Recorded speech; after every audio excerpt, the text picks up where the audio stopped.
자, 오늘 말씀은 예수님의 재림과 그리고 재림의 징조 그리고 바른 분별에 대해서 말씀을 드리도록 하겠습니다. 자, 하나님의 말씀은 데살로니가후서 2장 2절과 3절입니다. 같이 한번 소리내어서 읽도록 하겠습니다. 영으로나 또는 말로나 또는 우리에게서 받았다 하는 편지로나 주의 날이 이르렀다고 해서 쉽게 마음이 흔들리거나 두려워하거나 하지 말아야 한다는 것이라. 누가 어떻게 하여도 너희가 미혹되지 말라. 먼저 배교하는 일이 있고 저 불법의 사랑 곧 멸망의 아들이 나타나기 전에는 그날이 이르지 아니하리니. 아멘. 여러분, 유튜브를 계속 영상을 송출하다 보니까 여러분 이단들이 참 많이 있습니다. 제가 모르는 새로운 이단들도 참 많이 있고, 한 분이 댓글을 다셨는데 예수님이 이미 영으로 재림하셨대요. 예, 주님이 이미 영으로 재림하셨다. 그것을 굳게 믿고 계신 분도 있고요. 그리고 한국에는 자칭 재림주가 한 50여 명이 됩니다. 비공식적으로. 그러니까 50여 명의 대한민국에 누가 살고 있다고요? 재림주가 살고 있는 거예요. 야, 그러면 누가 진짜죠? 50명이 예수님이 재림주가 50명이 될 수가 없잖아요. 자, 그러면 오늘 예수님이 재림할 때에 진짜 예수님이 재림할 때 어떻게 예수님이 재림하는지, 그리고 재림의 징조, 예수님이 어느 장소에 재림하는지, 그리고 이것이 이루어지지 아니하면 누가 어떤 말을 한다고 할지라도 그 재림은 가짜라는 것이죠. 자, 그래서 오늘 말씀을 통해서 같이 한번 살펴보도록 하겠습니다. 재밌겠죠? 예, 여러분 이것만 제대로 아셔도 평생 동안 재림주에게, 거짓 재림주에게 속아서 여러분이 인생을 낭패되는 일은 없게 됩니다. 잘 눈여겨 보십시오. 자, 예수님께서 재림의 방법에 대해서 성경에는 정확하게 기록이 되어져 있습니다. 그러니까 어떻게 예수님이 이 땅 가운데 재림할 것이냐, 여기에 대하여 성경은 정확하게, 아주 세밀하게 성경은 우리에게 소개해 주고 있습니다. 자, 예수님이 어떻게 하냐? 자신적 재림이라는 것이죠. 자신적 재림이 뭐냐? 2000년 전에 살았던 그분이 재림한다는 거예요. 그러니까 다른 모습으로, 대한민국에 살고 있는 누구의 모습으로 주님이 안 오신다는 거예요. 이해가 되십니까? 그래서 2000년 전에, 그래서 재림주에게는 뭐가 있냐? 표식이 있습니다. 표식. 예수님이 딱 부활하시고 나서 제자들에게 딱 나타났죠. 제자들에게 딱 나타났는데 도마가 예수님이 오심을, 부활하셨다는 것을 믿지 않았죠. 내가 그의 손에, 그리고 그의 옆구리에 손을 넣지 않고는 내가 믿지 않겠다 그랬죠. 그때 예수님께서 딱 오셔서 부활의 모습으로 오셨는데 손에 뭐가 있다고요? 못자국이, 그리고 옆구리에는 창자국이. 그분이 부활 성천하실 때 올라가신 거예요. 그러면 오실 때도 그분이 오시는 거예요. 그러면 그가 진짜 재림주가 되려고 하면 손에 뭐가 있어야 된다고요? 못자국이 있어야 되는 거예요. 그가 진짜 재림주를 확인해야 된다는 것이죠. 도마가 확인했던 것처럼 그 부활하신 예수님의 손에는 뭐가 있었다고요? 못자국이 있었던 거예요. 그러면 못자국이 없는 재림주는 다 뭐라고요? 가짜입니다. 왜냐? 주님이 자신이 직접 오신다고 말씀하신 거거든요. 보세요. 이르되 갈릴리 사람들아 어찌하여 서서 하늘을 쳐다보느냐? 너희 가운데서 하늘로 올려진 이 예수는 하늘로 가심을 본 그대로 오시리라 하였는데, 그러니까 하늘로 올라가셨던 그분이 오신다는 거예요. 그러면 손에 못자국이 없는 것은 다 가짜란 것이죠. 이마에, 머리에, 가심 면류관에 자국이 없는 것은 다 뭐라고요? 그는 가짜라는 것이죠. 왜냐? 그 하늘로 가심을 본 그대로 오시는 거예요. 믿습니까? 그래서 그들이 재림주로 하거든 손바닥 한번 봅시다. 손바닥을 말아 확인하시라. 그러면 손바닥에 못자국이 없다. 한쪽만 말고. 그리고 두 쪽 다 손바닥에 못자국이 있는 거야. 그러면 또 찾아봐야 돼. 뭘 찾아봐야 된다고? 목욕탕에 한번 갑시다 해가지고 발에 못자국이 있는 데를, 발에 못자국이 있는 것을 확인해야 되는 거예요. 옆구리에 창자국을 말아 확인하라. 왜냐? 성경은 자신이 직접 오신다고 기록하고 있는 거예요. 그래서 이 손에 못자국과 발에 못자국이 없는 것은 뭐라고요? 그거는 가짜라는 것이죠. 오늘 재림주를 섬기고 거기에 교회 다니시는 분들이요, 여러분이 섬기는 그 재림주의 손에 못자국을 확인해 보시기 바랍니다. 왜 그러냐? 하늘로 가심을 본 그대로 오시기 때문에 그런 거예요. 자, 이와 같이 그리스도도 많은 사람의 죄를 담당하시려고 단번에 들이신 바 되셨고 구원에 이르게 하기 위하여 죄와 상관없이 자기를 바라는 자들에게 두 번째 나타나시리라. 자기를 바라, 누구를 바랬다고? 십자가에 못 박혀 돌아가신 그 예수 그리스도를 바라는 거예요. 그래서 그분이 오시는 거예요. 십자가에 못 박혀 돌아가시고 그리고 그 못자국을 가지고 있는 그분이 다시 오신다는 거예요. 믿습니까? 그것이 바로 재림의 방법이에요. 그래서 못자국이 없다. 그거 다 가짜입니다. 가짜. 자, 그리고 신체적 영으로 재림한다는 말 자체가 거짓말이에요. 왜 그러냐?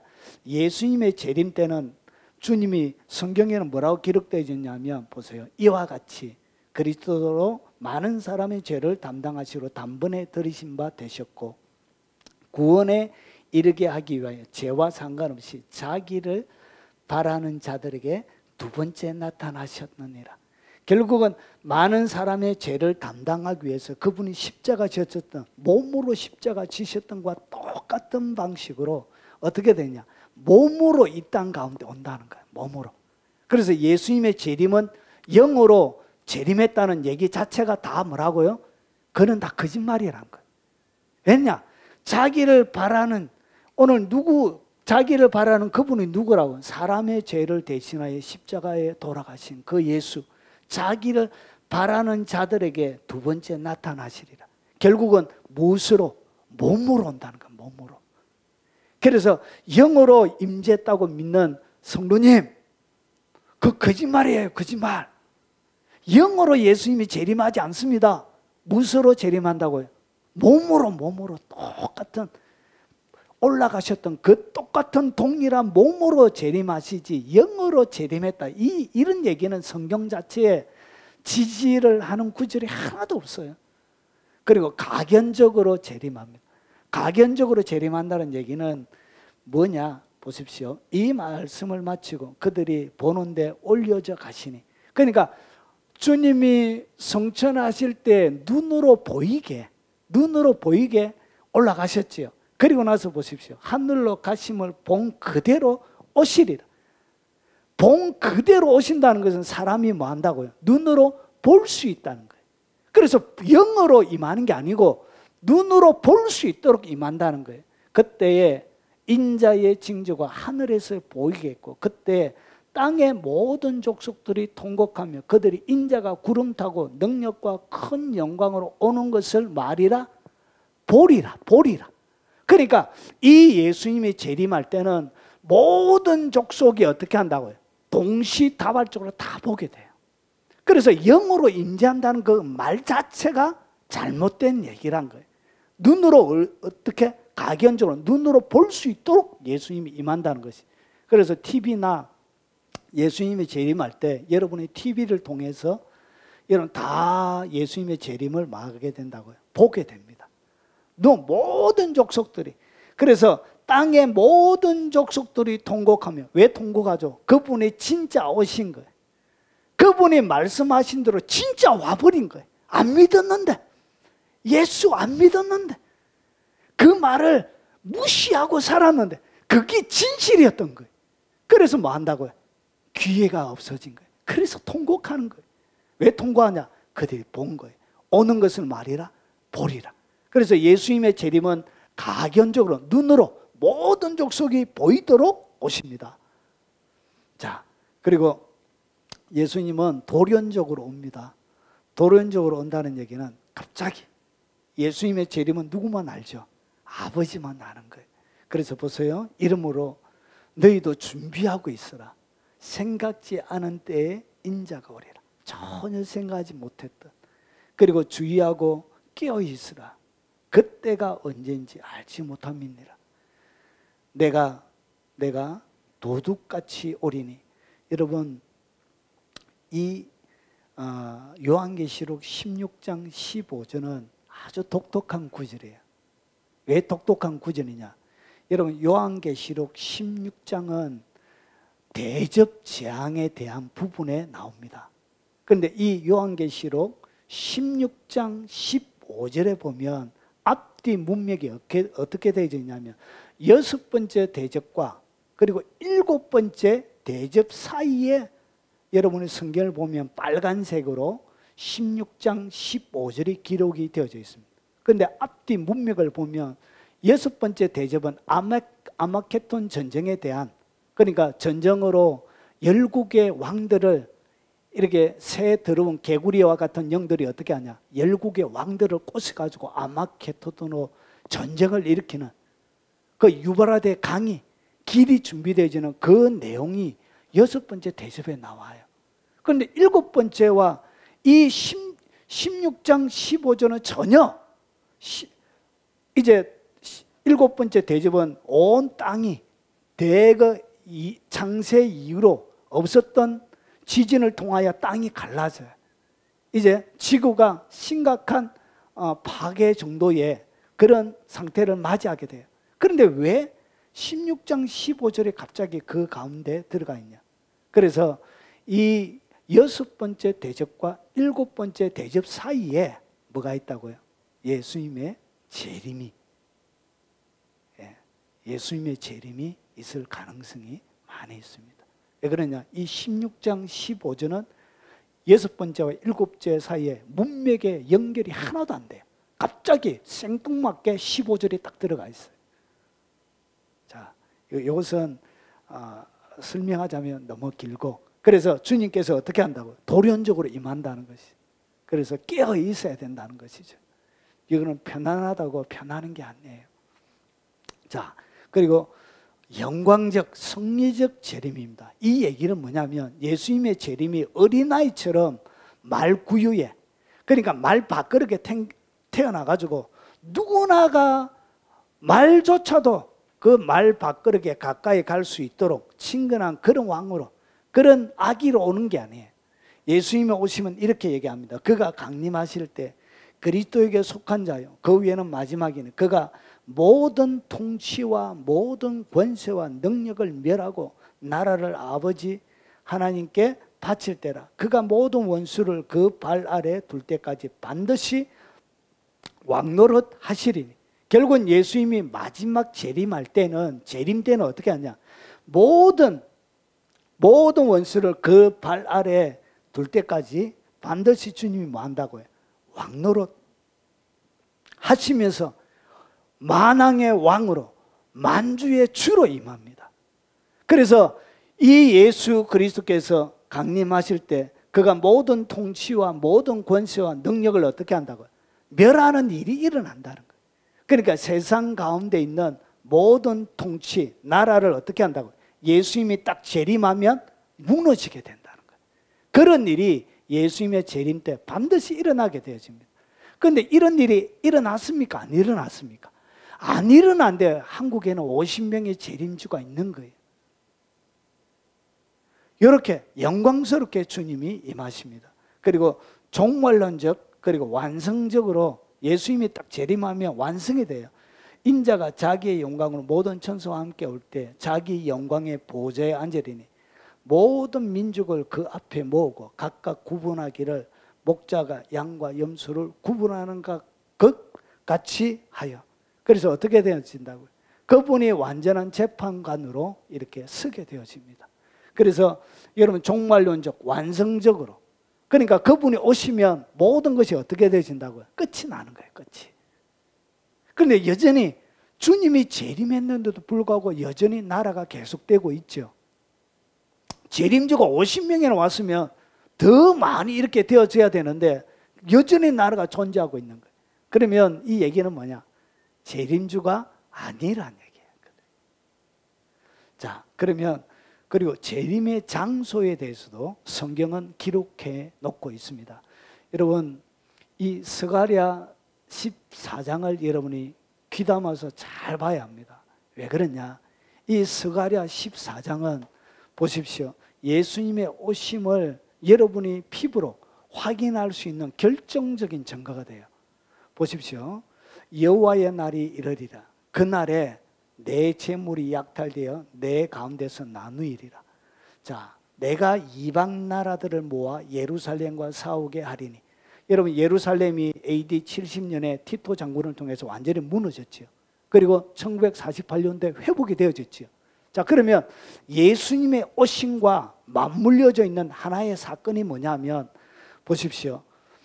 예루살렘과 내가 이방 나라들을 모아 예루살렘과 싸우게 하리니. 그러니까 이방 나라들, 세상의 많은 이방 나라들이 누구와 전쟁하는 일이 벌어진다고요. 예루살렘과 전쟁하는 대전쟁이 벌어져요. 그러니까 이스라엘과 하는 세계적인, 이스라엘과 그리고 다른 이방 나라 연합 군대와 하는 전쟁이 여러분 예수님이 오시기 전에 반드시 있다는 것이죠. 그러면 지금 예루살렘이 다른 나라들과 전쟁을 벌이고 있습니까? 안 벌이고 있습니까? 벌이고 있지 않지요. 그러면 예수님의 오심이 맞물려져 있습니까? 있지 않습니까? 아니, 안 되는 것이죠. 그 말 자체가 틀린 말이에요. 그래서 여러분 언제 예수님이 오신다 여러분이 확인할 수 있느냐? 예루살렘이 이방 나라와 큰 대전쟁이 일어나게 됩니다. 어떻게 되냐? 예루살렘이 무너지는, 이스라엘이 무너지는 전쟁이 일어나게 되어져요. 그런데 그 일이 일어나기 전에는 예수님의 재림이 없다. 그래서 지금 아직까지 전쟁이 안 일어나고 있죠. 그래서 지금 왔다고 하는 재림주, 영으로 재림했다는 모든 것은 다 틀린 말이에요. 그리고 보십시오. 자, 싸우게 하리니 성이 함락되며 가옥이 약탈되며 부녀가 욕을 당하며 성읍이 절반이라 사로잡혀 가려니와 남은 백성은 성읍에서 끊어지지 아니하리라. 그때 여호와께서 나가사, 그때 나오시는 거예요. 완전히 예루살렘이 멸망 직전까지, 직전이 되어졌을 때 그때 예수님이 재림하시는 거예요. 그때가 6번째 대접과 7번째 대접 사이의 사건이 되는 거예요. 그래서 그 이방 나라들을 치시되 이왕의 전쟁의 날에 싸운 것 같이 하시리라. 그래서 그때 주님이 재림하셔서 예루살렘을 멸망시키려고 온 아마케톤을 벌렸던 모든 이방 나라들을 어떻게 하냐? 하나님께서 심판하시는 거예요. 자, 그러면서 그날에 그의 발이 예루살렘 앞곡 동쪽 감람산에 서실 것이요. 여러분, 예수님의 재림의 장소는 딱 정해져 있습니다. 대한민국에 재림주가 오면 돼요, 안 돼요? 대한민국에 왔다는 것 자체가 그게 뭐라고요? 그게 바로 거짓 재림주라는 거예요. 그것을 뭐하나 속이고 있다는 거예요. 여러분, 재림주는 어디에 와야 된다고요? 예루살렘에. 예루살렘. 그리고 감람산에.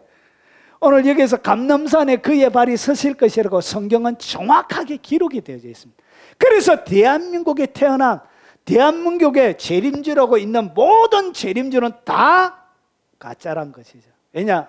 예루살렘 전쟁도 일어나지 않았는데 무슨 재림주가 와요. 그리고 한국에 왔다는 것 자체가 다 가짜란 것이죠. 조금만 보면 유혹당하지 않아도 되는데 그것이 그렇게 믿어지시는가 몰라요. 감람산은 그 한가운데로 동서로 갈라져 매우 큰 골짜기에 되어 산 절반은 북으로 절반은 남으로 옮기고, 이것이 바로 7번째 대적 가운데 온 땅이 축축축축 갈라지게 되시는 것이죠. 그래서 산골짜기는 에셀까지 이를지라 너희가 그 산골쪽으로 도망하되 유다왕 우시아 때 지진을 피하여 도망하던 것 같이 하리라. 나의 하나님 여호와께서 임하실 것이요. 요때 임하는 거예요. 모든 거룩한 자들이 주와 함께 하리라. 그래서 영으로 임한다는 것 자체가 거짓 진리란 거예요. 주님은 영으로 뭐하지 않는다? 임하지 않는다. 자, 그러면 재림의 징조들. 주님께서 여러분 너무 예수님의 재림이 임박했다라고 너무 극단적으로 얘기하는 것도 사실 좀 위험해요. 그게 위험해요. 주님이 바로 오신다. 여러분 요거는 교회사 하나님과 친밀했던 사람들의 책에 보면 그들이 환상 가운데 주님과 더불어 교제하면서 내가 곧 간다 이런 내용들이 많이 나와요. 언제? 1세기 때, 2세기 때, 5세기 때도 마찬가지. 주님이 환상 가운데 그들과 영적인 교제를 하면서 뭐라고 하냐? 내가 곧 간다. 지금 몇 년 지났죠? 1500년. 그래서 너무 임박하게 말하는 것도 문제이고요. 그리고 주님이 아직까지 멀었다고 얘기하는 것도 문제예요. 그래서 우리는 이 두 긴장 가운데 여러분이 신앙생활 하셔야 되는 거예요. 그래서 언제인지를 주님이 좀 더 정확하게 소개해 주고 있습니다. 자, 예수님이 재림하려고 하면 모든 예언이 다 성취가 되어져야 돼요. 여러분 한 가지만 성취되가 예수님께서 오시는 것이 아니고 재림의 징조를 통하여 주님이 말씀하신 많은 재림의 징조들이 있는데 이 모든 재림의 징조들이 다 성취가 되어져야 돼요. 이것을 여러분이 이해하셔야 됩니다. 그래서 한 가지만 되면 안 돼요. 모든 예언이 어떻게? 동시다발적으로 다 성취가 되어져야 돼요. 그래서 꼭 여러분이 피부에 와닿게 여러분이 알 수 있도록 몇 가지의 재림의 징조들을 같이 나누겠습니다. 첫 번째는 땅끝까지 복음이 전거되어져야 된다. 그래서 마태복음 24장에 보니까 땅끝까지 복음이 전거되리니 그제서야 뭐가 오리라? 끝이 오리라. 그때 주님이 오신다는 것이죠. 그러면 지금 여러분 3년 정도 지나면 예수님이 재림한다고 가르치는 교회도 있고 목사도 있습니다. 팬데믹 딱 시작하면서 여러분 미국의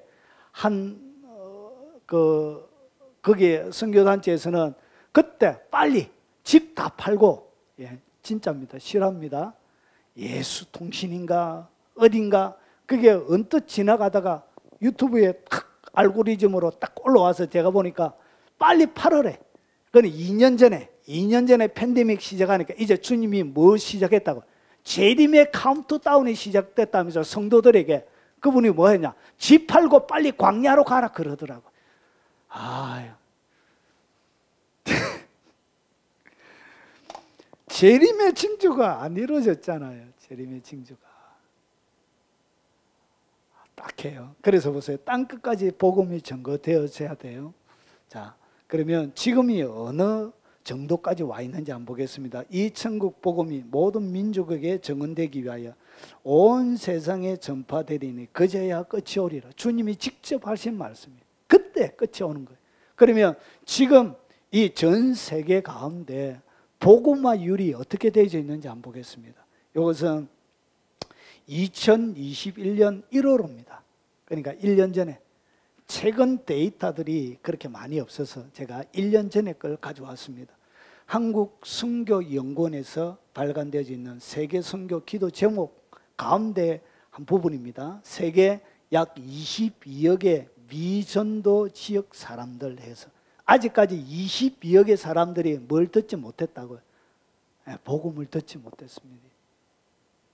그리고 보세요. 전 세계 인구 28%를 차지하는 약 22억의 미전도 지역 사람들이 아직까지 복음을 들을 기회가 없다.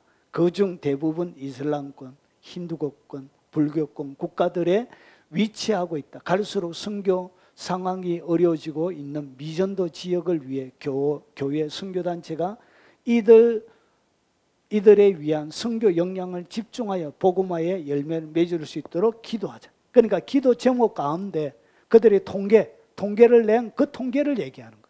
그러면 지금 복음화율이 얼마나 됐다고요? 아직까지 22억의 사람들이 주님의 복음을 듣지 못했던, 여러분 인도네시아나 거기에 보면 고산족에 살고 있는 여러분 모든 족속이 예수님을 받아들이게. 이 족속이란 것은 뭐냐? 하나의 부족을 얘기합니다. 그래서 그런 모든 족속들에게까지 복음이 증거되어져야 되는 거예요.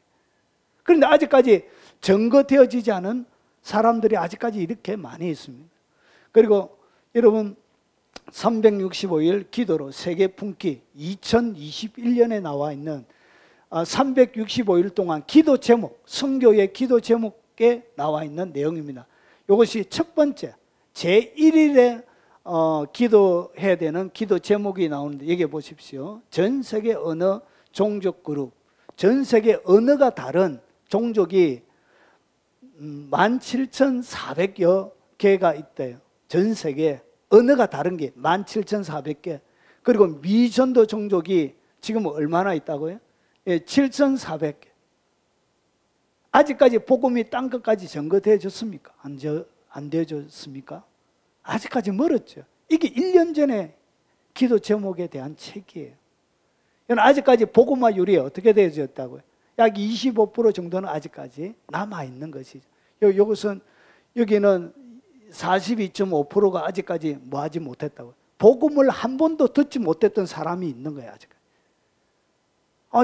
이런 과학이 발달한 시대에 복음을 못 들은 사람이 있을까? 예, 있습니다. 많이 있습니다. 전기 없이 살아가는 고대의 생활 습관을 가지고 필리핀이나 여러분 동남아에 흩어져 있는 조그마한 섬나라에는 수많은 그런 부족들이 아직까지 많이 있습니다. 아직까지 복음이 땅끝까지 전거가 안 되어졌는데 예수님이 오면 예수님 스스로가 말씀하신 주님의 말씀에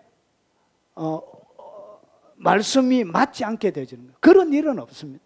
성경의 말씀은 말씀하신 그대로 딱 이루어지게 되어져 있습니다. 그래서 아직까지 뭐 하지 않았다. 주님이 오시기에는 아직까지 종족이 아직까지 너무 많이 남아 있는 거예요. 자, 그리고 두 번째는 뭐냐면 순교자의 수가 채워져야 돼요. 그래야 예수님이 재림하십니다. 순교자의 수가 채워진다. 그러면 순교하기 위해서는 반대로 뭐가 일어나야 되냐? 대배교가 일어나는 거예요. 그래서 여러분 배교하는 사람은 살고 배교하지 않는 자가 어떻게 되지냐? 그들이 순교를 당하게 되어지는 거예요. 여러분 순교자의 수가 여러분 이 순교라는 이 숫자는 여러분 한 지역에 일어나는 것이 아니고 전 세계적인 순교가 동시다발적으로 일어나게 돼요. 그러니까 이 순교라는 것이 전 세계적으로 동시다발적으로 일어나는 순교가 전 세계 교회 가운데 일어나게 돼요. 자, 그러면 보십시오. 이 순교자의 수. 여러분 요한계시록은 인나팔 대접 재앙으로 이어집니다. 첫 번째는 요한이 예수님과 만나는 장면이 나오고 2장과 3장은 7교회가 나옵니다. 4장과 5장은 천상에 올라가서 4장은 어린 양 중심으로 그리고 5장은 성부 하나님 중심으로 어린 양 성부 하나님의 모습을 중심으로 나옵니다. 그리고 6장부터 시작해서 18장까지가 뭐가 나오냐? 여러분 인대접 나팔 재앙이 나오고 19장 예수님 재림하고 20장의 천년왕국 21장 새하늘과 새 땅 새 예루살렘에 대한 설명으로 요한계시록이 이렇게 채워져 있는 거예요. 그 중에 제일 첫 번째 그게 뭐냐? 인의 재앙인데 여기 다섯 번째 인을 뜰 때 큰 소리로 불러 이르되 거룩하고 참되신 대주제 땅에 거하는 자들을 심판하여 우리 피를 갚아주지 아니하시기를 어느 때까지 하시려 하나이까? 각각 그들에게 흰 두루마리를 주시며 이르시되 아직 잠시 동안 시대 그들의 동무 종들과 형제들도 자기처럼 죽임을 당하여 그 수가 차기까지 하리라. 그러니까 인의 재앙이 딱 시작이 되어지면 어떤 일이 벌어지냐 뒤에 제가 설명을 드리겠습니다. 인의 재앙이 딱 시작이 되어지면 전 세계 인구 가운데 4분의 1이 죽게 되어져요. 전염병을 통해서. 그러니까 마지막 인의 재앙이 떼졌다는 것을 어떻게 한다고요? 4분의 1의 인구, 전 세계 인구가 죽게 되는 일이 일어납니다. 그래서 코로나 여러분 이것은 안 돼요. 왜 그러냐? 자격 미달이에요. 전 세계 인구의 25%가 죽어야 되는데 그렇게 죽이지를 못했죠. 그래서 이것은 하나님의 오시면 인의 재앙에 들지 않는 거예요. 자, 그러면 보십시오. 이렇게 순교자가 일어납니다. 그런데 보세요. 영으로는, 이 영으로라는 얘기는 무슨 얘기냐면 기도 가운데 영적으로 환상을 보는 거예요. 영적으로 막 환상을 보면서 주님이 이제 곧 오신다 이렇게 이야기하는 거예요.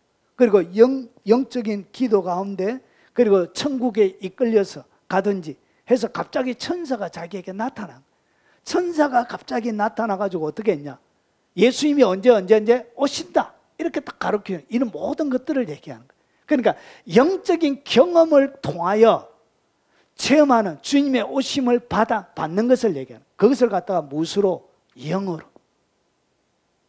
자, 그리고 말로노, 그리고 우리에게서 받았다는 편지로나 주의 날이 이르렀다고 해서 쉽게 마음이 흔들리거나 두려워하거나 하지 말아야 한다.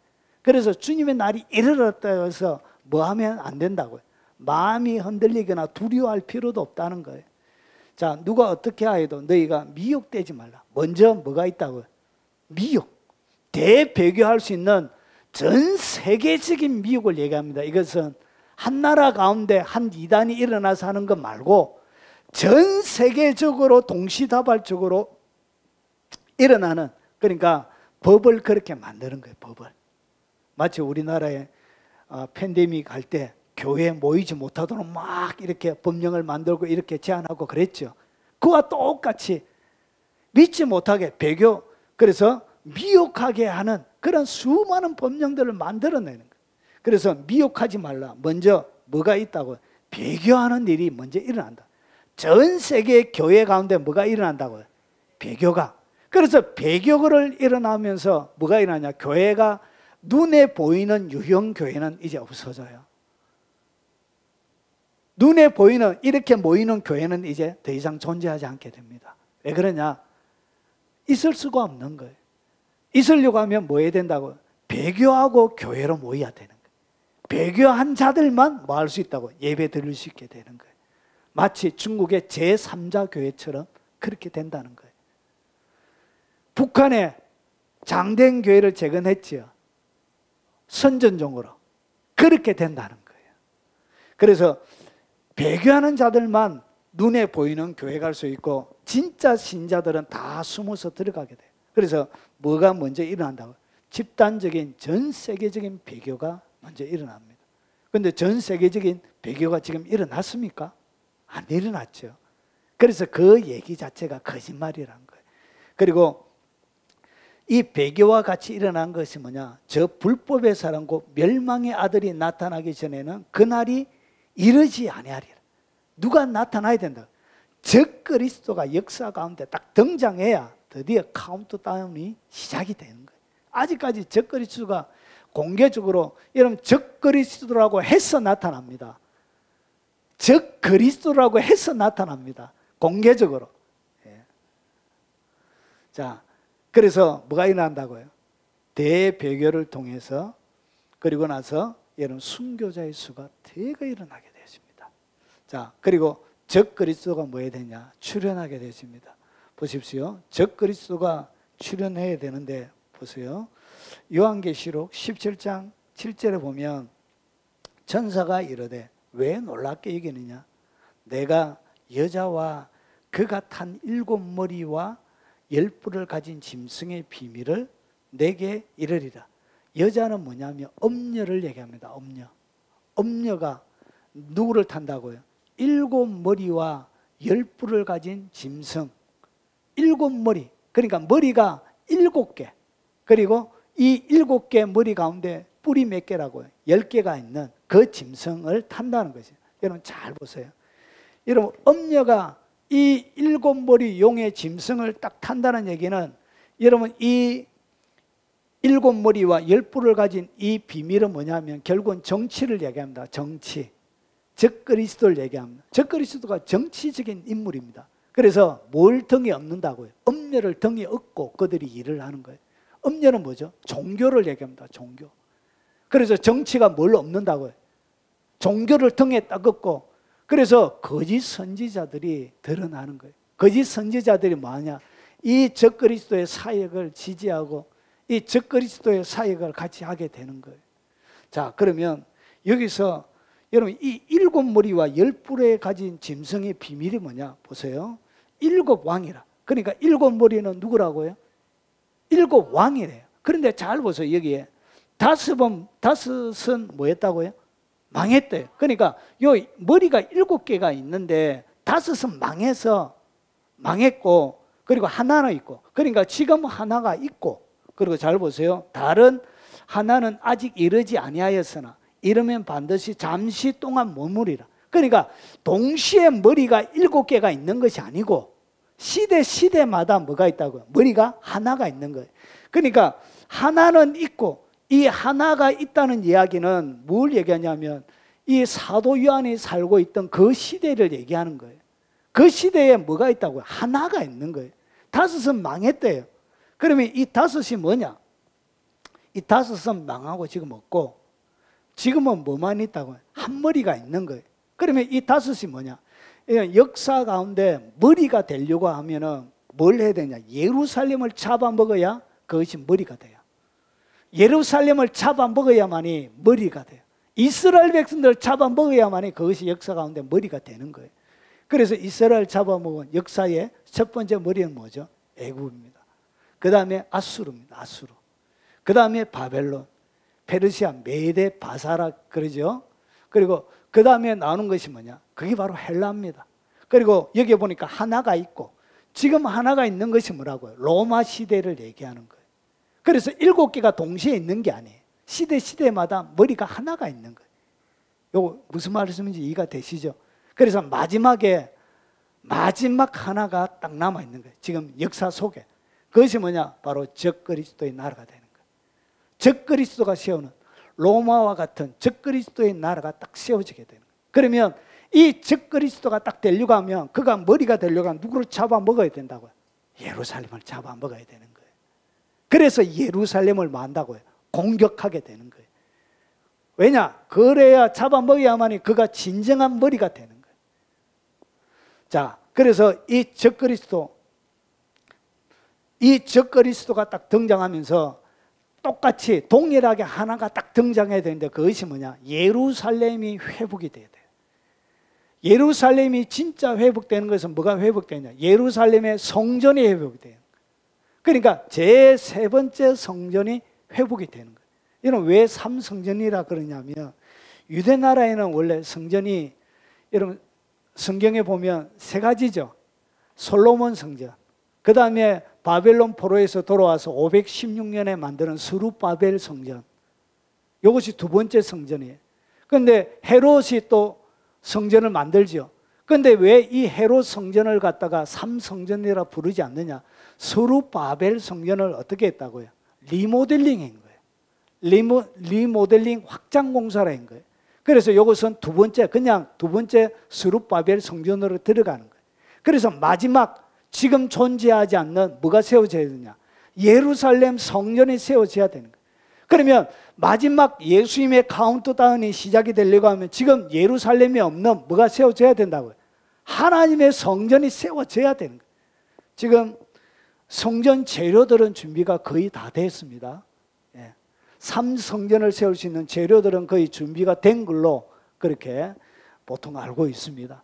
그래서 예루살렘 성전이 예루살렘에 세워지는 것을 여러분이 뉴스를 통해서 뭐 하게 된다고요? 여러분 보게 돼요. 근데 예루살렘 성전도 아직 안 세워졌는데 예수님 재림했고 자기가 재림주로 하면 그게 말이 되는 말이에요. 그게 안 되는 말이에요. 모든 예언이 동시다발적으로 다 이루어져야 되는 거예요. 아직 예루살렘 성전이 안 세워졌잖아요. 왜 예루살렘 성전이 세워져야 되냐? 여러분 초대 교회 때처럼 AD 70년처럼 예루살렘이 어떻게 돼요? 불이 타야 돼요. 불타기 위해서. 그리고 여기에는 뭐가 세워져야 되냐? 보세요. 그들이 칼날의 죽임을 당하며 모든 이방에 사로잡혀 가겠고 예루살렘은 이방인의 때가 차기까지 이방인들에게 짓밟히게 되었어요. 그리고 잘 보세요. 너희 선지자 다니엘이 말한 바 멸망에 가정한 것이 거룩한 곳에 선 것을 보거든. 그러니까 예루살렘 성전이 세워져야 멸망에 가정한 것이 어디에 세워져야 된다고요? 성전 안에 세워져야 되는 거예요. 이 성전은 지성소를 얘기합니다. 하나님의 지성소 안에 멸망에 가정한 것이 세워져야만이 이 다니엘이 말한 예언이죠. 장차 많은 사람들과 더불어 한 일해 동안 언약을 굳게 맺고, 그러니까 적그리스도가 와서 어떻게 하냐, 모든 나라와 그리고 예루살렘과 더불어 한 일해, 마지막 한 일의 가치가 남아있는데, 이 한 일해 동안 어떻게 하냐, 언약을 맺게 되는 거예요. 언약을 맺고 그가 그 일해의 절반의 제사와 예물을 금지할 것이며, 이것은 후 3년 반을 얘기하는 거예요.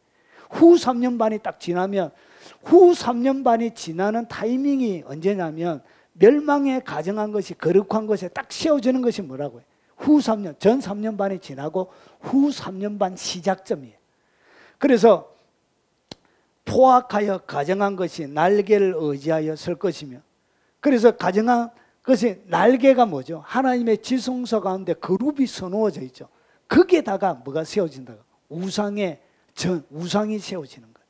그래서 또 이미 정한 종말까지 진노가 황폐하게 하는 자에게 쏟아지리라 하였느니라. 그래서 예루살렘에 성전이 세워져야만이 뭐가 되지냐? 카운트다운이 시작이 되는 거예요. 왜냐? 거기에 전 3년 반은 예물과 제사를 허용하지만 후 3년 반 뒤부터는 어떻게 되냐? 더 이상 예물과 제사를 드리지 못하게 되어져요. 그때 우상의 정이 이렇게 예루살렘에 세워지게 되는 거예요. 그래서 뭘 봐라? 적그리스도가 왔는지, 예루살렘 성전이 세워지는지를 여러분 자세히 봐라는 거예요. 그것이 세워지기 전까지는 주님의 재림이 없다, 그런 것이죠. 자, 그러면 그래서 요 자리, 뭐 사람, 학자들마다 사람마다 얘기가 다 달라요. 다 다른데 이슬람 모스크가 세워져 있는 요 자리라는 사람도 있고, 아니다, 다른 자리가 있다 주장하는 사람들도 있습니다. 그래서 요 예루살렘 요 자리에 성전 건축이 시작되어질 때 여러분이 뭘 보게 된다고요? 아, 성전 건축 뉴스가 나올 겁니다. 아, 그러면 이제 드디어 이제 주님의 오심이 준비가 되는 거예요. 자, 그래서 요 지성소에 이 적그리스도가 뭐 한다고요? 자기의 우상을 딱 세우게 됩니다. 이것이 후 3년 반 시작점에 딱 일어나게 되었습니다. 멸망에 가정한 것, 우상을 얘기합니다. 자, 그리고 그 다음에 짐승의 표를 강제로 받아야 돼. 우리가 백신처럼 이렇게 선택해서 하는 것이 아니고, 이 짐승의 표는 받으면 살고 안 받으면 다 죽여요. 여러분, 이 짐승의 표에 대한 구절은 여러분 역사 가운데 짐승의 표가 너무 많았습니다. 많아요. 학자들마다. 여러분, 젊은 사람들은 재림에 대한 설교를 안 하는 게 좋아요. 왜 그러냐?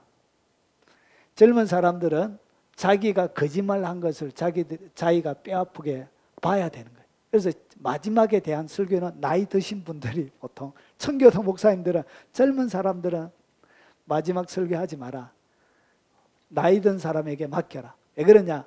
자기들은 얘기해놓고도 이루어지는 것을 자기들이 못 보기 때문에 그렇게 맡기는 거예요. 자, 그러면 짐승의 표를 뭐 하면 안 된다? 짐승의 표를 강제로. 자, 그러면 이 66, 이 짐승의 표를 많은 사람들은 1900년대, 2000년대 딱 들어오면서 대표적으로 사람들은 이 베리집이 짐승의 표라고 막 얘기하고 다닙니다. 지금도 베리집 짐승의 표 받으면 안 된다고 막 이렇게 하고 다니는 사람들이 지금 대전 중앙시장에 가도 가끔씩 만납니다. 가끔씩. 요즘도 있어요. 그리고 이렇게 손에다가 집어넣는 것. 그리고 이렇게 합니다. 자, 이런 것이 짐승의 표라고 얘기하는데, 여러분, 이것은 짐승의 표가 아니에요. 왜 그러냐? 몸 안으로 들어가는 것은 짐승의 표가 될 수가 없어요. 그래서 성경에는 어떻게 되어 있냐? 성경에는 헬라어로 에피라고 되어 있습니다. 에피. 짐승의 표가 되기 위해서는 에피입니다. 에피는 뭐냐면 온입니다. 영어로 온. on the table 할 때 눈에다가 딱 보이게 위에다가 딱 씌워지는 거예요. 그러니까 이 짐승의 표는 어떻게 되어야 된다고? 예, 마치 문신과 같은 형태일 가능성이 훨씬 많습니다. 여러분, 유튜브에 들어가면 적그리스도 채널이, 공식적인 적그리스도 채널이 이렇게 4개가 있습니다. 예, 여러분이 영상을 보시고 굳이 뭐 들어가서 볼 필요는 없습니다. 예, 가들이 요즘은 공개적으로 나옵니다. 공개적으로. 적그리스도의 채널. 여러분 적그리스도의 채널에 들어가면 하나님의 마크, 그들이 이야기하는 짐승의 표에 대한 동영상이 있습니다. 그 동영상 가운데 나오는 사진을 제가 몇 개 캡처를 했습니다. 거기 보면 마지막 하나님의 표식해서 이렇게 나옵니다. 이마에 이렇게. 앞에 보면 이런 표식이죠. 이런 표식. 이런 표식을 어떻게 했다? 이렇게 이마에. 그래서 이것이 영광스럽고 좋은 것이다 막 얘기해요. 그러면서 어디에? 손에는 이렇게. 이렇게.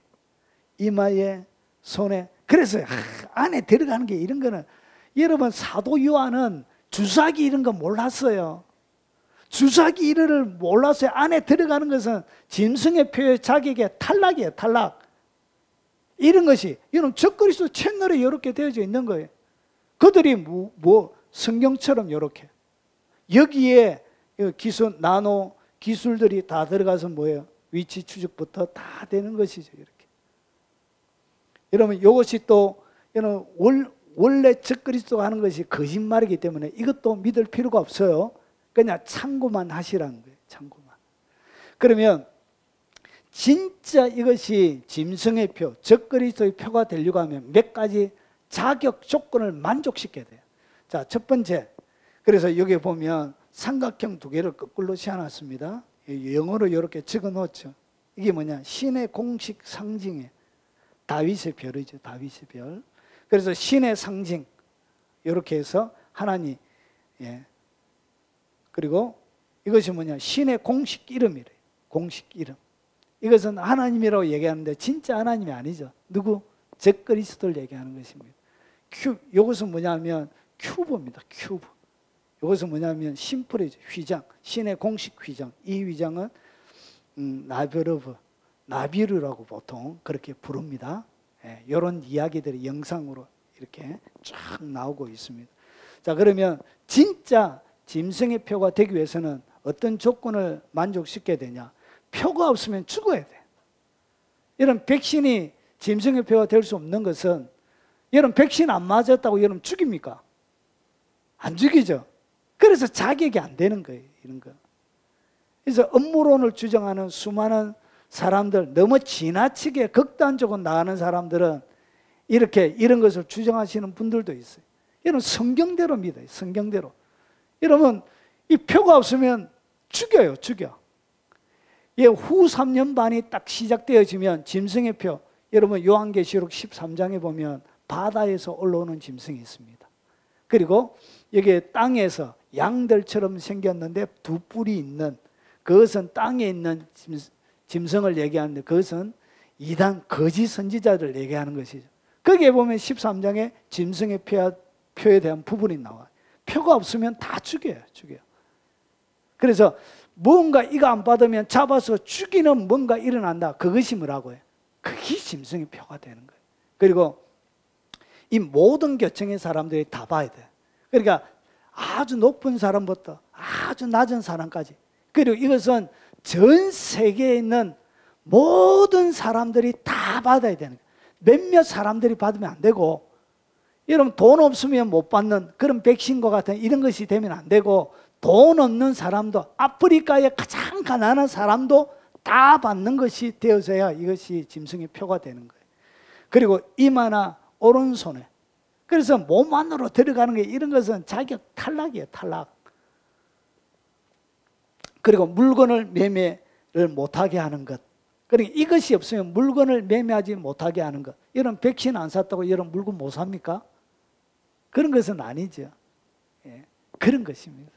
그리고 짐승의 이름, 그리고 이 사람의 수 666, 이렇게 짐승의 표가 나옵니다. 그래서 이것이 전 세계 사람들 가운데 통용이 되어지는, 일이 진행되어지는 그때가 안 왔다. 그러면 그 전에 온 사람들은 재림주가 아니다, 그 말입니다. 자, 그리고 7인이 딱 떼지면 어떤 일이 벌어지냐? 여러분 7인이 딱 떼지면 지구의 4분의 1이 멸망합니다. 그러니까 마지막 예수님의 7일회가 진행되는 것을 어떻게 하냐? 여러분 지금 이미 7인이 떼졌다라는 추정하는 사람들도 꽤 많이 있습니다. 유튜브에 들어가면. 이미 인이 떼져가지고 1900 초에 인이 7인이 떼져가지고 지금은 나팔 정도의 단계까지 왔다라고 추정하는 사람들이 있습니다. 여러분 그거 거짓말입니다. 왜 거짓말이냐? 여러분 7인이 딱 떼지면 그 7인이 떼진 것을 확인하는 방법이 있습니다. 그것이 뭐냐? 넷째 인을 떼실 때 내가 내 생물의 음성을 들으니 말하되 오라 하기로 내가 보면 청황색 말이 나오는데 그 탄자 이름은 사망이니 음부가 그 뒤를 따르더라. 그들이 땅 4분의 1의 권세를 얻어 금과 흉령과 사망과 땅의 짐승들로서 뭐하더라? 죽이더라. 그러니까 땅 그리고 금, 전쟁을 얘기합니다. 흉년 그리고 사망, 여기서는 전염병을 얘기합니다. 이것들을 통해서 지구 인구의 얼마가 죽어야 된다고요? 예, 4분의 1이 죽어야 4분의 1이 죽는 일이 딱 일어나요. 청황색 말이 딱 떼질 때. 그래서 지구의 인구의 갑자기 4분의 1이 막 죽어가는 일이 일어나잖아요. 여기서 금, 흉년, 그리고 사망 이런 것들 통하여 4분의 1이 죽어간다. 뭐가 떼진 것이라고요? 예, 청황색 말이 등장한 거예요. 인이 4번째까지 떼졌다는 거예요. 그러면 지금까지 그런 일이 일어났습니까? 안 일어났습니까? 안 일어났습니다. 세계 3차 대전도 지구의 4분의 1이 2차 대전, 1차 대전 매 마찬가지 4분의 1이 죽은 적이 없어요. 그 역사 속에. 그러면 인이 떼졌습니까? 안 떼졌습니까? 안 떼진 것이죠. 그런데 나팔이 이미 나팔 대접 재앙이 진행되고 있다 가르치는 사람들이 있어요. 성경을 잘 보시란 거예요. 그리고 그 다음에 여러분 지구의 3분의 1이 멸망합니다. 여러분 4개가 있었습니다. 잘 보세요.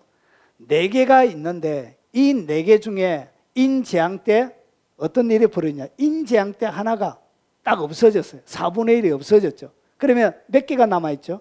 3개가 딱 남아있잖아요. 3개가 남아있는데 나팔 재앙이 딱 오면 3분의 1이 딱 멸망하게 돼요. 그러면 얼마가 남아요? 예, 5분의 정확하게 50%만 남는 거예요. 2분의 1만 남는 거예요. 자, 그러면 이 나팔 재앙이 일어났다는 것을 우리가 어떻게 아느냐? 지구의 절반이 멸망하게 됩니다. 지구의 절반이 멸망하게 될 일이 일어나거든 뭐가 떼졌다고요? 나팔 재앙이 진행이 되고 있는 거예요. 그래서 나팔 재앙 때 보세요. 7 나팔을 가진 7 천사가 나팔을 불기를 준비하는데 보세요. 첫 번째 천사가 나팔을 부니 피 섞인 우박과 불이 나와서 땅에 쏟아지는 거예요. 땅에 쏟아지는데 땅의 3분의 1이 타버리고 20개 3분의 1 각종 푸른 풀도 타버렸더라. 땅의 3분의 1이 어떻게 멸망하게 되는 거예요. 그러면 전체 앞에 인대 4분의 1이 멸망했기 때문에 나팔 대지 때는 지구의 4분의 1이 어떻게 됩니다? 예, 파괴가 되어지는 일이 일어나. 땅, 그 다음에 두 번째 천사가 나팔을 부니 불붙은 큰 상과 같은 것이 바다에 던지냐. 바다의 3분의 1이 회 못 먹게 된다는 거예요. 회. 바다의 3분의 1이 멸망했다. 그러면 지구의 바다의 반이 어떻게 오염이 되어버릴 일이 일어나요. 그래서 첫 번째 땅, 그 다음에 바다. 그리고 보세요. 세 번째는 물에 일어나요. 강. 천사가 나팔을 부는 횃불 타는 큰 별이 하늘에서 떨어져 강들의 3분의 1과 여러 물샘에 떨어지니 물의 3분의 1이 선숙이 됩니다. 그러니까 지구 가운데 있는 민물을 여러분이 물을 더 이상 어떻게 할 수 없다고요? 마실 수가 없게 됩니다.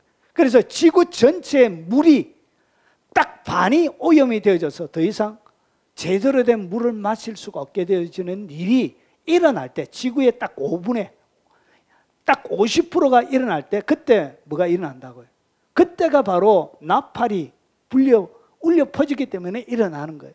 넷째 천사가 나팔을 해의 3분의 1, 달의 3분의 1과 별들의 3분의 1이 타격을 받아 3분의 1이 어두워집니다. 그러니까 하늘이 예전보다 훨씬 깜깜하게 돼요. 3분의 1의 별들이 빛을 잃게 되죠. 그래서 하늘의 천재지변이 예전에 경험하지 못하는 천재지변이 일어나게 되어지는 거예요. 여러분 이 어두워졌다는 얘기는 땅과 그리고 바다에 그리고 물들 가운데 계속 하늘에서 불과 같은 게 떨어지잖아요. 그래서 대기 오염이 되어져서 하늘의 별들이 잘 보이지 않아서 잘 보이지 않을 수도 있는 것이고요.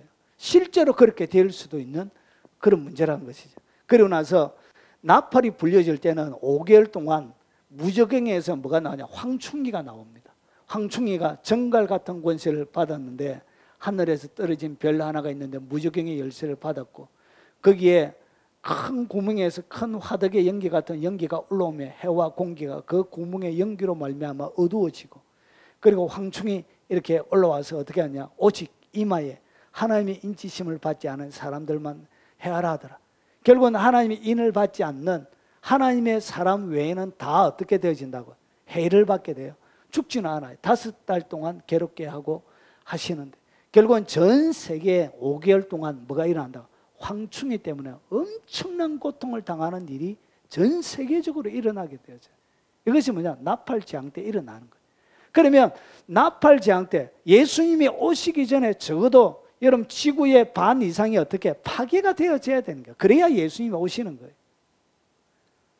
멀쩡하게 있는데 예수님이 오셨다 그래요. 이 기록되어 있는 모습을 이렇게 황충의 모습을 이렇게 그려놨습니다. 갑옷도 있고 정갈의 꼬리도 있고 무시무시한. 자, 그러고 나서 마지막 대접 때는 땅에 일어납니다. 땅 항상 순서가 똑같아요. 땅, 바다, 물, 하늘 이렇게 땅, 바다, 물, 하늘. 그래서 첫 번째 대접이 딱 부어지면 짐승의 표를 받은 사람들에게 심한 악한 종기가 나요. 그러니까 이 받았던 여러분 짐승의 표 그것이 어떻게 되냐? 흉터가 종기가 되어져요. 그래서 죽으려고 해도 죽을 수가 없는 것이 딱 되어져요. 그래서 여러분 짐승의 표를 받아도 여러분 그 뒤에는 엄청난 고통이 따라오게 되어져요. 하나님이 칩니다. 그리고 바다 전체가 어떻게 피가 돼요. 피가. 물고기 낚시 좋아하시는 분들 참. 그리고 땅에 물이 어떻게 피가 되어져요. 그리고 그 다음에 해가 여러분 지금 대기 오염을 통해서 여러분 태양과 지구가 가까이 가게 되어져서 어떻게 하냐? 태양의 열이 사람을 태워 죽이는 일이 일어나요. 그러니까 온도가 지금 대기 온도가 여름에 여러분 40도 정도 우리가 경험한 적이 없잖아요. 역사 속에. 그런데 지금 온도가 계속 올라가고 있습니다. 빙하가 녹아내리고 저 온도가 더 올라가게 돼요. 그래서 어떻게 하냐? 태양이 사람을 태워 죽이는 일이 일어나요.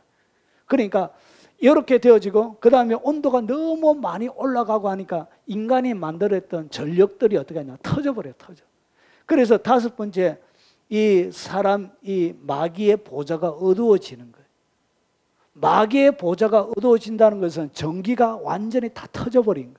인간이 만들어냈던 모든 전력시설들이 온도가 급상승하니까 여러분 온도가 올라가면 뭐가 터져요? 배터리도 터지고 여러 가지 빵빵빵빵 터지는 거예요. 그런 일이 일어나게 되어집니다. 그래서 더 이상 이런 모든 의료시술 이런 것은 무엇으로 하죠? 전기로 하죠. 전기.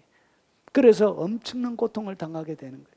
그리고 6번째 드디어 아마겟돈의 길이 준비가 되어지고 요 사이에 전 지구적인 멸망이 일어나기 때문에 인간이 읽지 못하기 때문에 이때 예수님이 재림하신 그때 뭐가 일어난다고? 휴거가 이때 일어나는 거예요. 이때.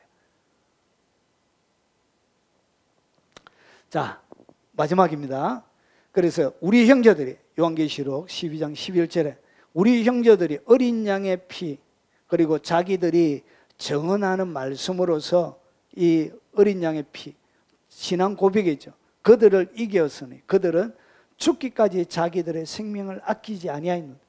이런 환난을 통과한다고 말씀드렸죠. 그래서 마지막까지 어떻게 하냐? 죽기까지 그들을 이긴다는 것이. 생명을 다 바쳐서라도 이겼으니 그들은 죽기까지 자기의 생명을 뭐하지 않았다? 아끼지 않았다는 것이. 통과한다는 얘기예요. 통과. 그리고 보십시오. 다니엘서 11장 31절 32절에 그가 군대는 그의 편에 서서 성소 곧 견고한 것을 더럽히며 매일 드리는 제사를 피하며 멸망하게 하는 가정한 것을 세울 것이며 여기 언제? 바로 다니엘이 얘기했던 바로 전 3년 반, 후 3년 반 딱 중간 지점을 얘기합니다. 그가 또 언약을 배반하고 7년 동안 언약을 딱 맺어놓고 배반한다는 거예요. 그리고 나서 악행하는 자를 속임수로 타락시킬 것이나 어떻게 사람들을 타락시킨다? 속임수로 속인다는 거예요. 계속 속여요. 이 악한 영이 하는 건 전형적인 방법이 속이는 거예요. 속이는 거. 그리고 오직 자기 하나님을 아는 백성은 강하여 뭘 떨친다고요? 예, 하나님을 아는 백성은 그 어떤 순간에도 강하여 용맹을 떨치는 백성들이 그 땅에 남아있다는 거예요. 강하여 하나님을 알고 용맹을 떨치는 백성들이 휘고되어졌으면 이런 말은 일어나지 않는 것이죠. 하나님을 신실하게 섬기는 자들이 뭐 한다고요? 환난을 통과해 간다는 거예요. 그리고 믿음이 약한 사람들은 대부분이 뭐냐? 배교합니다. 배교. 대부분이 배교예요. 10중 8구 다 배교합니다. 배교. 그래서 하나님을 진짜 아는 그 백성은 강하여 용맹을 발휘하는 일들이 일어나게 되었습니다. 여러분, 오늘 대한민국에 있는 50여 명의 재림주가 진짜 재림주인 것을 오늘 말씀을 통해서 살펴보았습니다. 여러분 어때요? 재림주가 아니라는 것이 명백하게 드러난 것이죠. 주님은 영으로 재림합니까? 하지 않습니까? 영으로 재림하지 않습니다. 혹시나 미혹되어져 있다면 말씀으로 돌아오시기 바랍니다. 그리고 날마다 하나님과의 깊은 관계 속에 하나님을, 자기 하나님을 아는 백성, 하나님을 깊이 있게 알아 강하고 용맹을 드러내는 하나님의 용장들이 다 되시길 주의 이름으로 축원합니다. 정리하겠습니다. 땅끝까지 복음이 전거되어져야 되는 거예요. 아직까지 4,700여 종족이 남아 있습니다. 순교자의 수가, 대배교가 전 세계적으로 일어나야 되고, 적그리스도, 성전이 재건되어져야 되고, 짐승의 표를 강제로 받게 되어져야 되고, 그리고 인나팔 대접의 재앙을 통해서 전 지구적인 재앙이 일어나야 그 뒤에 주님이 재림하시는 것입니다. 그래서 진리 가운데 서서 믿음으로 살아가는 여러분들이 되시길 주의 이름으로 축원합니다. 우리 같이 찬양하고 오늘 들은 말씀을 놓고 한번 기도하도록 하겠습니다.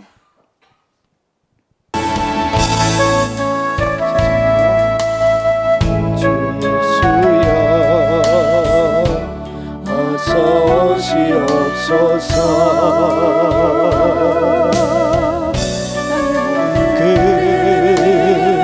모든 족속 주를 찬송하게 하소서. 마라나타 주 예수여 어서 오시옵소서. 모든 열방이 주께 돌아와 춤추며 경배하게 하소서. 우리 주님 다시 오실 길을 만들자. 십자가를 들고 땅끝까지 우린 가리라. 우리 주님 하늘 영광 온 땅 덮을 때 우린 땅끝에서 주를 맞으리. 마라나타 마라나타 아멘. 주 예수여 오시옵소서. 마라나타 마라나타 아멘. 주의 오늘 들은 말씀을 놓고 우리 주여 한 번만에 동서로 기도하도록 하겠습니다. 주여, 자비하신 하나님 아버지 감사합니다. 진리로 서게 하시고 변함없는 하나님의 열정을 가지고 우리에게 열어가신 이 믿음의 여정을 달려갈 수 있도록 주님 도와주시옵기를 원합니다. 아버지 하나님 믿음 준비 잘하게 하옵소서.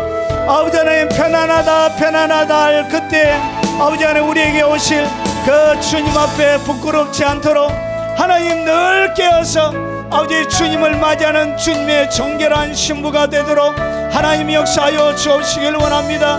그리고 아버지 하나님 재림주라고 아버지 하나님 믿고 있는 수많은 사람들이 아버지 하나님 진짜 재림주가 되기 위하여 어떤 조건이 만족되어야 되는지 오늘 말씀을 통해서 저희들이 살펴보았습니다. 자비하신 아버지 진리 가운데 든든하게 서서 하나님을 숨기게 하시고 주님을 경배하게 하시고 주님을 노래하는 진리의 사람이 되도록 하시고 좌로나 우로나 흔들리지 않고 한결같은 열정과 주님을 향한 사랑하는 마음을 가지고 아버지는 살아드릴 수 있도록 주님 도와주옵시길 원합니다. 자비하신 아버지, 저희들이 게을러서 아버지 주님이 이 땅 가운데 오신 지 2000년이 넘었음에도 불구하고 땅 끝까지 이르러 내 증인이 되라고 말씀하셨던 그 주님의 약속의 말씀을 우리가 신실하게 지키지 못함을 통하여 아직까지 한 번도 그리스도의 복음을 전파하지 못하며 아버지 생명의 복음을 듣지 못한 4700년 아버지 미전도 종족이 아버지 우리와 같이 지구에 아버지 있는 것을 바라보며 하나님 우리의 열정 없음을, 우리의 게으름을 하나님 앞에 용서를 구합니다. 자비하신 아버지, 마지막 주님이 부탁하신 그 부탁, 그 약속의 말씀을 가지고 아버지 내 남아있는 우리의 온 삶을 하나님께 바쳐서 주님과 더불어 살아갈 수 있도록 주님 역사하여 주시옵기를 원합니다. 아버지 하나님 변함없는 열정을 주시옵소서. 한결같은 열정을 주시옵소서. 아버지 하나님,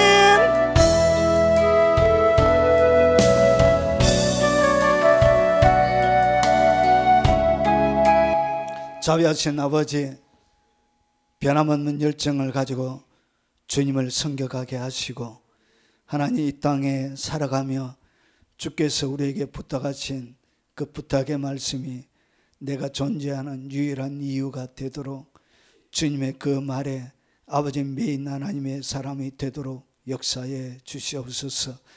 우리의 게으름을 용서하시고 우리의 열정 없음을 용서하시고 아버지 편안하게 아버지 이 땅에 아버지 하나님 주께서 주시는 좋은 것들만 가지고 누리는 우리의 아버지 하나님 열정 없음도 용서하여 주시옵기를 원합니다.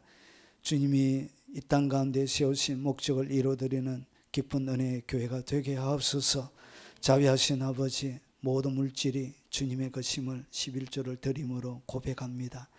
약속하신 모든 복들을 이 땅 가운데 충만하게 누리도록 하시고 그들의 산업의 메뚜기와 아버지 여러 가지 도둑들의 아버지 하나님 악한 계획들 속에 하나님 보호하시고 그들의 산업을 지켜주시고 누르고 흔들어 넘치도록 채워주시옵기를 원합니다.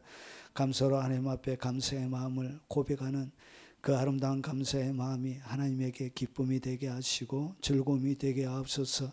모든 아버지 유튜브를 통하여 또 11조를 드리며 헌금하는 아버지 하나님 귀한 사람들의 아버지 하나님 그 헌신과 사랑과 아버지 열정을 받으시고 평생 동안 그들의 삶들 가운데 하늘의 능력함이 있게 하시고 하나님 마음으로 드렸던 그 사랑을 하나님 아름답게 아버지 이 땅을 살아가는 동안도 하늘의 풍요를 경험케 하옵소서. 자비하신 아버지 그들의 산업을 지켜주시고 보호하시고 아버지 하나님 평생 동안 하나님의 부유하심을 경험케 하옵소서. 예수님 이름으로 축복하며 기도합나이다. 아멘. 1절만 찬양하겠습니다. 여기에 모인 우리 주의 은총 받은 자여라. 주께서 이 자리에 함께 계심을 아노라. 언제나 주님만을 찬양하며 따라가리니 시험을 당할 때도 함께 계심을 믿노라. 이 믿음도 굳세라. 주가 지켜주신다. 어두운 밤에도 주의 발등 인도하여 주신다. 축도하겠습니다. 지금은 우리 구주 예수 그리스도의 은혜와 성부 하나님의 지극하고 거친 사랑과 성령님의 함께하심을 통하여 날마다 마라나타 아멘 주 예수여 어서 오시옵소서 라고 주님을 기다리는 정결한 신부로 살아가길 원하는 이 자리에 참석한 사랑하는 가족들 머리 위에, 그들의 부모님 머리 위에, 어린 자녀들 머리 위에, 살아가는 생업 위에, 그리고 이 영상을 접하는 국내에 있는 많은 주의 성도들 머리 위에, 특별히 외국에 있는 여러 교포 성도들 머리 위에, 그들의 삶 위에, 그리고 전 세계 교회와 그 교회를 섬기는 동역자들 머리 위에, 그리고 북한의 지하 교회 머리 위에 지금부터 영원무궁토록 함께 있을지어다. 아멘.